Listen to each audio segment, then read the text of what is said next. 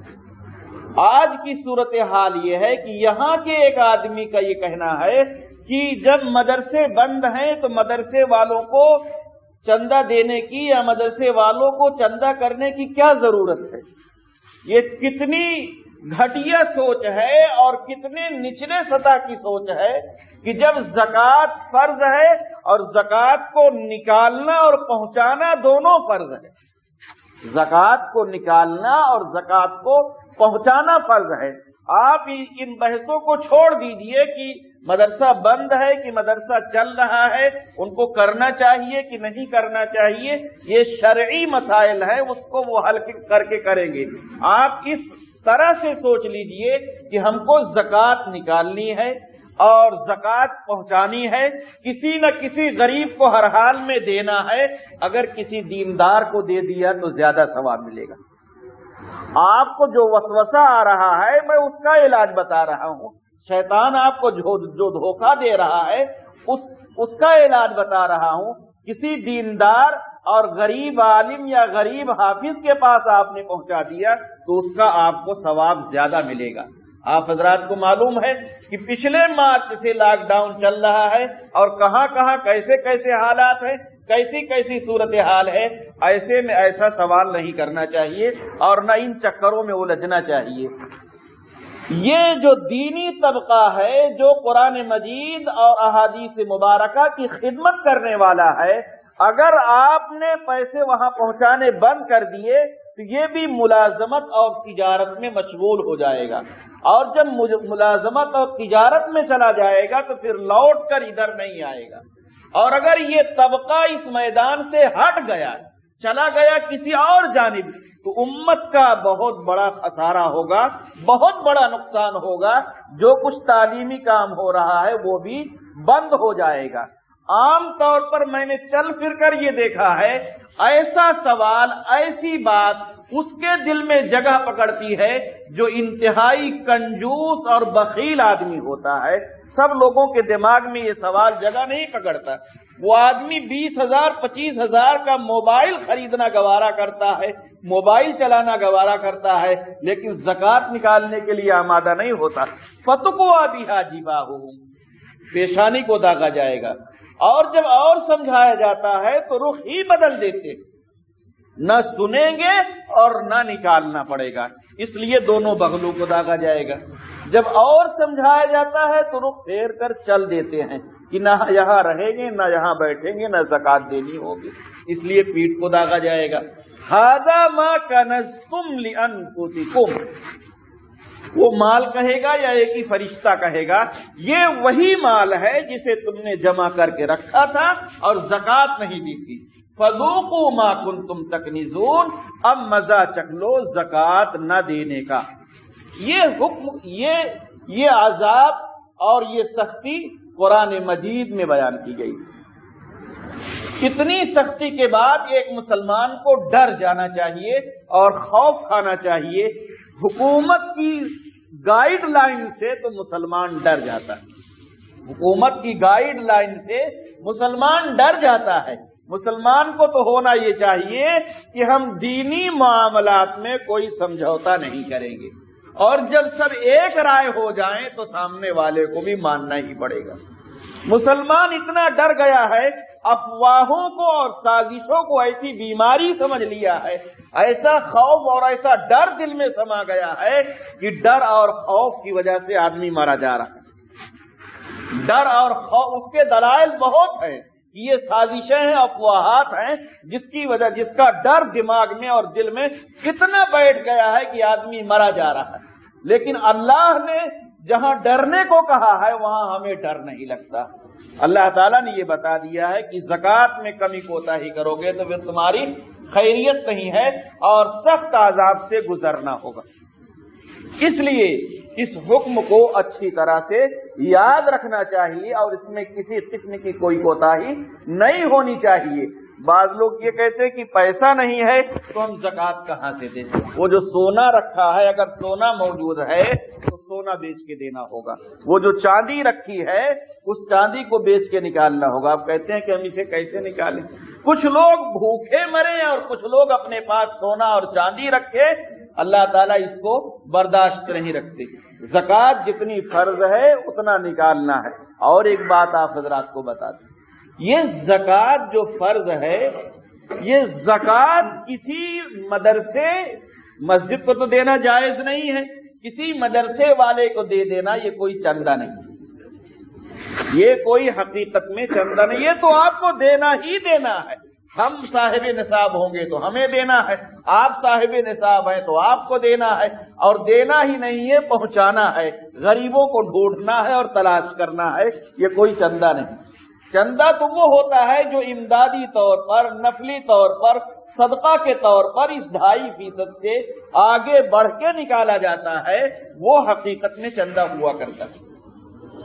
آپ نے کسی آدمی کو اپنے ہاں ملازم رکھا ہے 6 گھنٹے کے لیے، اور 6 گھنٹے کی آپ تنخواہ دیتے ہیں، وہ کہتا ہے کہ میں 6 گھنٹے کام کرتا ہوں، آپ کہتے ہیں یہ کوئی احسان تھوڑی ہے، 6 گھنٹے کی تو میں تمہیں تنخواہ دیتا ہوں، اس سے آگے کام کرتے ہو تو بتاؤ۔ یہ جو اللہ تعالیٰ نے فرض کر دیا ہے یہ کوئی چندہ نہیں، اسے تو دینا ہی دینا ہے، جو نہیں دے گا وہ خود پھنسے گا، وہ خود گرفتار ہوگا، اسے عذاب سہنا ہوگا۔ اس سے آگے بڑھ کر کوئی صدقہ نکالتا ہے، کوئی امداد کرتا ہے تو وہ حقیقت میں چندہ ہے، وہ حقیقت میں اس کے بہت بڑے فائدے کی چیز ہے۔ اور زکوٰۃ نکالنے کا فائدہ یہ ہے کہ آپ کو بہت زیادہ ثواب ملے گا، کم سے کم 10 گنا اور زیادہ سے زیادہ 700 گنا۔ قرآن مجید کی آیت کے مطابق آپ نفلی چندہ دیں یا زکوٰۃ نکالے، کم سے کم 10 گنا تو ملنا ہی ملنا ہے، اور زیادہ سے زیادہ 700 گنا، اور اس سے آگے بھی بعض لوگوں کو ملتا ہے جن کا دل جتنا اچھا ہوتا ہے۔ بعض لوگ ایسے بھی ہوتے ہیں کہ لوگوں کو دیتے بھی ہیں اور ساتھ میں معذرت بھی کرتے ہیں کہ معاف کرنا، آئندہ ہوگا تو اور بھی دیں گے انشاءاللہ۔ ایسے دل والے لوگ بھی ہوتے ہیں۔ آپ دیکھتے ہیں کہ حکومتیں اپنے پاس فوج رکھتی ہیں اور فوج پر سب سے زیادہ مال خرچ کیا جاتا ہے۔ ہر حکومت سب سے زیادہ مال اپنی فوج پر خرچ کرتی ہے اور اپنے اسلحہ پر خرچ کرتی ہے، جبکہ فوج ہر وقت لڑا نہیں کرتی۔ اب کوئی کہے کہ صاحب یہ فوج تو ہر وقت لڑا نہیں کرتی، اس کو اتنا کھلانے کی کیا ضرورت ہے، اتنی زیادہ اس کو تنخواہ دینے کی کیا ضرورت ہے؟ اسی طرح سے جاننا چاہیے کہ دین اسلام میں یہ جو دینی طبقہ ہے، علماء کا، حفاظ کا، دین اور قرآن پڑھانے والوں کا طبقہ ہے، یہ فوج سے زیادہ قیمتی ہے۔ اگر ضرورت پڑ جائے 1 2 سال 3 سال بھی بیٹھ کر ان کو کھلانے کی، تب بھی ہمیں اور آپ کو انہیں کھلانا چاہیے۔ یہ قوم کے رہنما ہیں، قوم کے مقتدا ہیں۔ اگر یہ زندہ رہیں گے اور دین پر رہیں گے اور دین پڑھاتے رہیں گے تو آپ کے پاس دین اسلام باقی رہے گا، اور اگر یہ ہٹ گئے، یہ پھر گئے، یہ بھوکے مر گئے تو پھر آپ کے پاس بھی دین موجود نہیں رہے گا، آپ بھی بے دین ہو کر مریں گے۔ اس لیے یہ سب سوچ بہت گھٹیا سوچ ہے، بہت غلط سوچ ہے۔ سرکاری عملہ جتنا مسلمانوں کا ہے، سارے مسلمانوں کو سرکاری طور پر تنخواہیں ملیں گی، لیکن وہ آدمی کہتا ہے کہ حرام کیوں آپ دے رہے ہیں مدرسین کو حرام دینے کی کیا ضرورت ہے؟ بتائیے، ایک عام آدمی جس کو الف سے یاد تک کی خبر نہیں ہے، ڈھنگ سے پیشاب کرنا اور استنجا کرنا نہیں جانتا، وہ حلال اور حرام کا فیصلہ کر رہا ہے، جبکہ دارالعلوم دیوبند نے باقاعدہ طور پر فتویٰ جاری کیا تھا کہ مدرسین کو تنخواہ دی جائے، ان کو پیسے دیے جائیں اور ان کو اس پر باقی رکھا جائے تاکہ آگے کام کرنا آسان ہو۔ اور گزشتہ سال بہت سارے مدارس نے مختلف انداز پر تعلیم کی ہے، ہم نے خود تعلیم دی ہے۔